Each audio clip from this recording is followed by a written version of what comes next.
एक व्यक्ति काम की तलाश में इधर उधर धक्के खाने के बाद निराश होकर जब वह घर वापस लौटने लगा तो पीछे से आवाज़ आई, ए भाई, यहाँ कोई मजदूर मिलेगा क्या?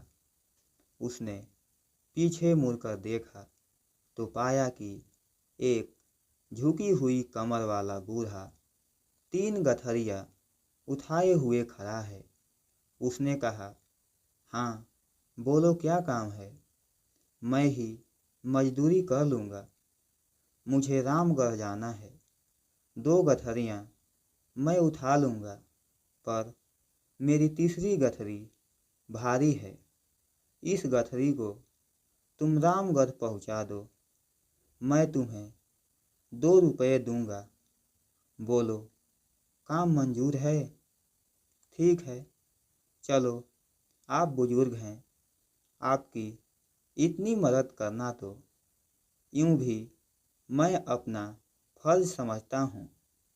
इतना कहते हुए गठरी उठाकर अपने सिर पर रख ली, किंतु गठरी रखते ही उसे इसके भारीपन का एहसास हुआ।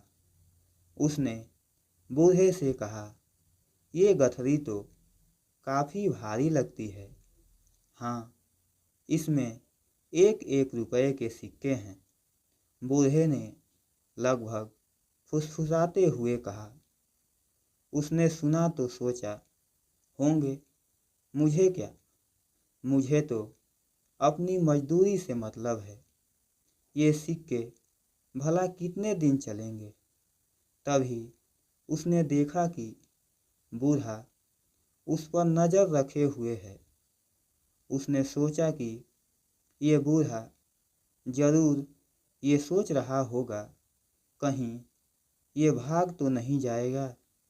पर मैं तो ऐसी बेईमानी और चोरी करने में विश्वास नहीं करता। मैं सिक्कों के लालच में फंसकर किसी के साथ बेईमानी नहीं करूँगा। चलते चलते आगे एक नदी आ गई। वह तो नदी पार करने के लिए झट से पानी में उतर गया, पर बूढ़ा नदी के किनारे खड़ा रहा। उसने बूढ़े की ओर देखते हुए पूछा, क्या हुआ? आखिर रुक क्यों गए? बूढ़ा आदमी हूँ, मेरी कमर ऊपर से झुकी हुई है, 2-2 गठरियों का बोझ नहीं उठा सकता। कहीं मैं नदी में डूब ही न जाऊं। तुम 1 गठरी और उठा लो। मजदूरी की चिंता न करना, मैं तुम्हें 1 रुपया और दे दूंगा। ठीक है, लाओ, पर इसे लेकर कहीं तुम भाग तो नहीं जाओगे? भला मैं क्यों भागने लगा? भाई, आजकल किसी का क्या भरोसा। फिर इसमें चांदी के सिक्के जो हैं, मैं आपको ऐसा चोर बेईमान दिखता हूँ क्या? बेफिक्र रहें, मैं चांदी के सिक्कों के लालच में किसी को धोखा देने वालों में नहीं हूँ। लाइए, ये गठरी मुझे दे दीजिए। दूसरी गठरी उठाकर उसने नदी पार कर ली।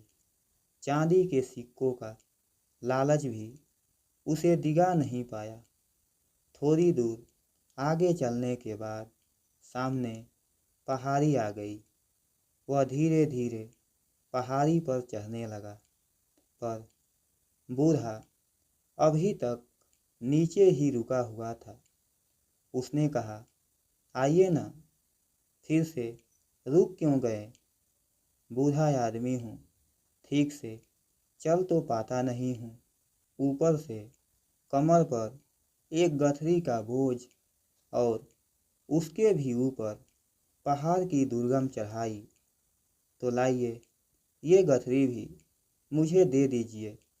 बेशक और मजदूरी भी मत देना, पर कैसे दे दूं? इसमें तो सोने के सिक्के हैं, और अगर तुम इन्हें लेकर भाग गए तो मैं बूढ़ा तुम्हारे पीछे भाग भी नहीं पाऊंगा। कहा ना, मैं ऐसा आदमी नहीं हूँ। ईमानदारी के चक्कर में ही तो मुझे मजदूरी करनी पड़ रही है, वरना पहले मैं एक सेठ जी के यहाँ मुनीम की नौकरी करता था। सेठ जी मुझसे हिसाब में गड़बड़ करके लोगों को ठगने के लिए दबाव डालते थे। तब मैंने ऐसा करने से मना कर दिया और नौकरी छोड़कर चला आया। उसने यूं ही अपना बड़प्पन जताने के लिए गप हाँकी। पता नहीं तुम सच कह रहे हो या, खैर उठा लो ये सोने के सिक्कों वाली तीसरी गठरी भी। मैं धीरे धीरे आता हूँ। तुम मुझसे पहले पहाड़ी पार कर लो तो दूसरी तरफ नीचे रुककर मेरा इंतजार करना। वह सोने के सिक्कों वाली गठरी उठाकर चल पड़ा। बूढ़ा बहुत पीछे रह गया था।